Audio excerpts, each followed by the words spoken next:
What's going on, everybody? Welcome back to another video from the Sports Scoop. Today we're going to be talking about the Texans quarterback Deshaun Watson is coming out and may request a trade to leave the Houston Texans this year.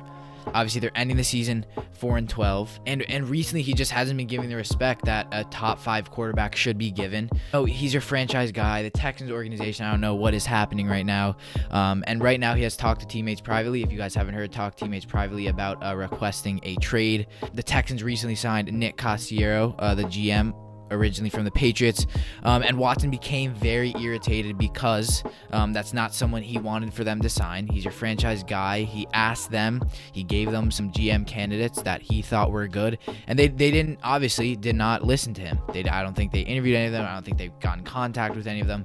And that's not something you want to do. He's your franchise quarterback. He's your guy, and it's really, there's just teams where it's like, you know, the management is just poor. This Texans team obviously has been, but in today's video we're going to be talking about some of the teams he could go to.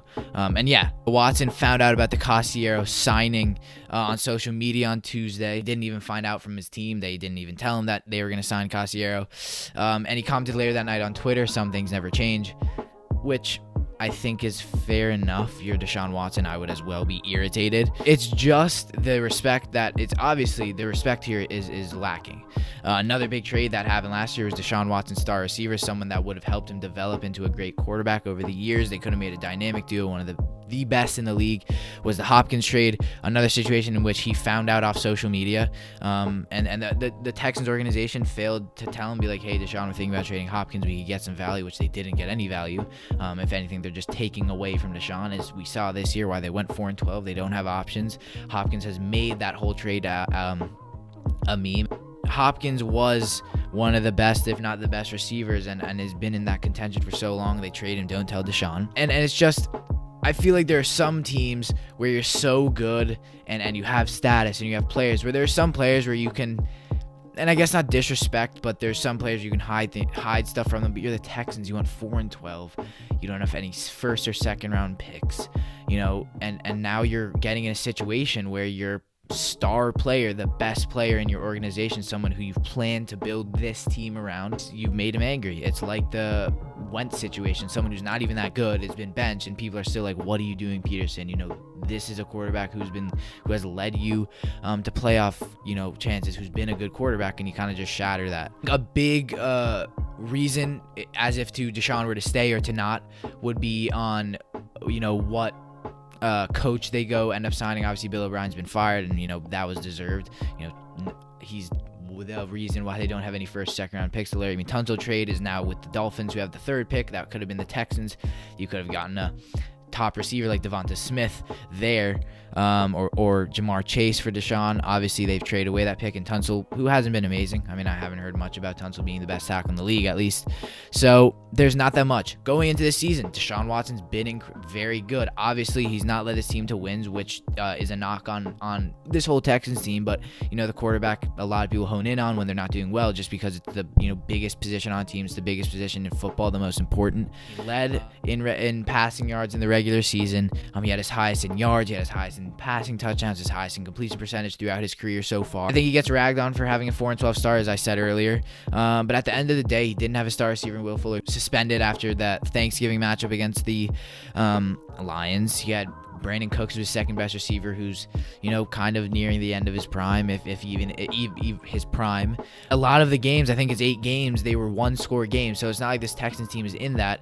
And it's just really, we're obviously going to be talking about Deshaun Watson, but this Texans organization has not been the best. And I think there's a lot of trade destination where he could go to. So let's get into that, where we have so the market for Deshaun Watson.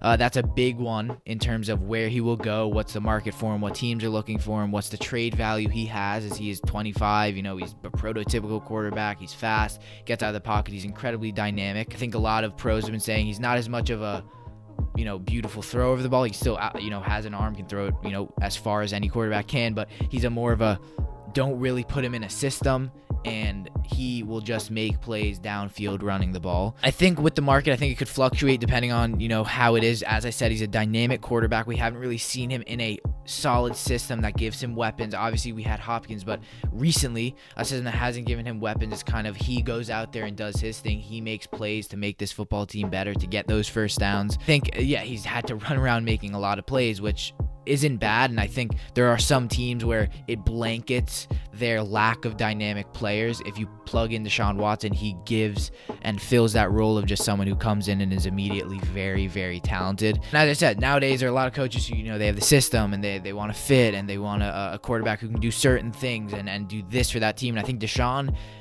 it depends, because he could thrive in that. We don't know that, but it depends on what team is looking where. Talking about a trade for him, you're looking at this Texans team would have to rebuild. I think if they traded him this year, they would be really bad next year, but they would get a ton of picks, which they don't have. They don't really have that many in 2022. So I think if they were to trade for Deshaun Watson, you're looking at 2 to 3 first rounders. I think, 2 second rounders and 1 to 2 late rounders and possibly a player. So this is just a hypothetical situation. Say the Jets were to trade for him.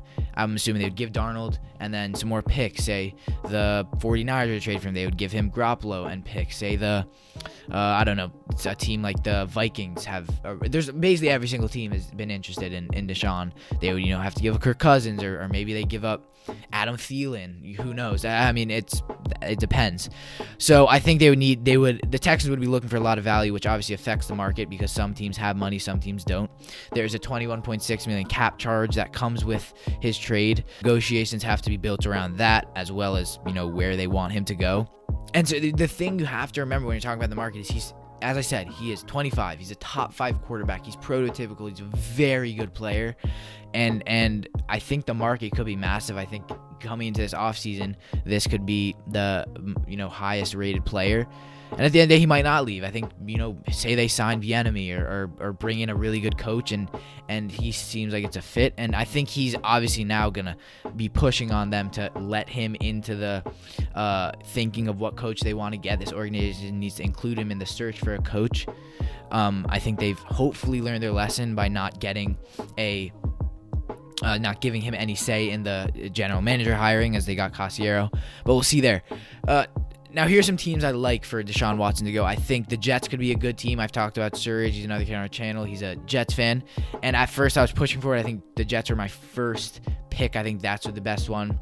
And I think that I was in the mindset of the Jets are the worst team in the league. Or I guess the Jaguars are. They're the first pick, and they're not going to pass up on Lawrence. But the Jets are at a situation where they could maybe take Sewell. They can maybe take Wilson, maybe take Fields. And I'm kind of like, yeah, Fields, I think he has a lot of underlying problems. Wilson doesn't have a lot of competition. His receivers, I guess, aren't great. So I think if they plug in Deshaun Watson, someone where the Jets are in need of dynamic players, as I've said over and over again for Deshaun Watson, someone who's talented, who can bring playmaking ability to this team. But I've come to the realization that it is true they need more players than one really good player. Obviously, the Jets have a ton of cap space, so you're looking at they could bring in Allen Robinson over in free agency. They could bring in Godwin. They could bring in Trent Williams. They could bring in Justin Simmons. There's a lot of players they could bring in. So my argument was bring Deshaun Watson, sign a free agent, and that's your offense, or that's your defensive piece. Maybe they trade May and get a pick. But again, they need more players than they do one really good player, and I think Fields and Wilson will do that quarterback job well. I think they have more longevity with this team. But it's so and speaking more on that, they would obviously need to trade away one of those. They would have to trade away basically all their picks in the draft, at least all their first and their second round picks. So I don't think that's an option. I think the Jets probably go, they could even stick with Darnold, but I think they probably go quarterback if they're looking for that in the draft. I think they hold out on Deshaun, but I still like the idea of that. Our next team could be the Bears. They currently have a terrible QB situation. As I said, they should not be in the playoffs. They're that friend that you don't really like, but you feel like you have to invite him to your birthday party just because you see him one day and you by accident tell him about it. And Trubisky, I don't think is good. I think he's been better. He hasn't been terrible. Foles is out. I don't really see what his future could be. I don't think he's their guy.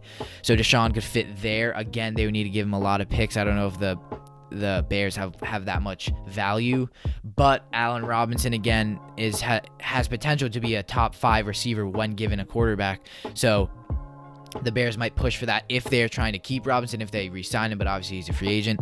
So we could see that. Another one, the 49ers, but Shanahan announced Garoppolo is going to be their guy in 2021. Maybe that changes with Deshaun Watson freeing up. I think a lot of teams are diving in on this just because Deshaun Watson has been one of the best players. And keep in mind, he hasn't even requested a trade yet, so this might not even happen. He might stay. But I think the 49ers is a really good team. I think they're an option where he could go in, and I think for Deshaun, in terms of talent-wise, he goes in, they have basically their whole defense back next year. Incredible defense. They have Ayuk, who's emerging as a good receiver, Deebo Samuel, Mostert. When all those players are healthy, that's a Super Bowl contending team like we saw last year. It's basically the same team that went to the Super Bowl against the Chiefs, but a top 5 quarterback. So I wouldn't see why that would be a problem. That's a good one. But my number one team, and I think the Vikings are a good team. There's a lot of good teams. I mean, even Dak Prescott is going to free agency. Maybe the Cowboys go for Watson. Maybe not. But my number one team, I've seen a lot of people say this, but think about this if you're an NFL fan right now. I think the New England. I think they're just the best situation. They've tested out a mobile quarterback for 1 year in Cam Newton. Belichick's turning 67. I don't see them taking a quarterback from the Mountain West division. That doesn't really make sense. And I think he fits a system in New England that is in need of playmaking ability. Their best receivers, I don't even know. I mean, they have Demiri Bird, they have Jacoby Myers, and then they have N'Keal Harry. None of those guys are playmakers that will take you anywhere. Damian Harris, their running back situation isn't even great. Sony Michel, James White. Their offensive line's very good, so you put Deshaun Watson behind that. Maybe he becomes much more of a pocket player. He's been someone who gets out of the pocket and runs. Who knows there? And then there's New England have had a good defense for a long time. I think Gilmore's back next year. You had a ton of opt-outs this year, so hopefully you have assuming coronavirus isn't affecting the league next year, you have a fully healthy defense. And again, this team will contend for playoffs as long as Belichick's their coach. I don't see Belichick, having obviously they didn't have a great this year, but Cam Newton didn't really work out. He looked amazing, but didn't. So I think there's a lot of options. I mean, there is a lot of options for this team. But yeah, I think Deshaun Watson, if you're this Texans organization, you are getting a good head coach. If you like your organization, if you like your team, you're getting a good head coach. You're listening to Deshaun, what he thinks is good for your team. And maybe they trade again. As we've seen, this Patriots organization, there's a lot of them. There's a lot of old Patriots that are in the Texans organization. So, they could definitely strike a deal. A lot of people saying J.J. Watt obviously hasn't been too happy. I think he wants to end his career with the Super Bowl. The Patriots are in need of a 1 to 2 year dynamic pass rusher. So maybe it's a deal for Watt and Watson, which I think would be shocking. But we'll see. Deshaun Watson, trade rumors. If you did enjoy, make sure to like and subscribe to the channel. We do NFL updates. We do discussions. We do everything on this channel, mock drafts, all that. Make sure to go down and click the subscribe button. It's completely free. It helps us out so much. We're on the road to 2,000 subscribers. And like the video if you did enjoy. Comment down below where you think Deshaun will go. What are your opinions on the video? We respond to every single comment. I can promise you that. And go check out all of our socials. _sports_scoop is our Instagram. Our TikTok is _1sports1scoop. We have a website, which the website's name weird. It's Charlie N, which is the other kid on the channel. We're trying to switch it to www.thesportscoop.com, but I think you have to pay for it. It will figure that out, but that's linked down below, so you don't have to type it in. You can just click that. We have a lot of articles. We'll be coming out with more soon. Go check us out down there. Follow all of our socials. You can DM us over there. We respond there as well, and we have posts there. We will see you in our next video. Thank you guys so much for watching. Have a good one.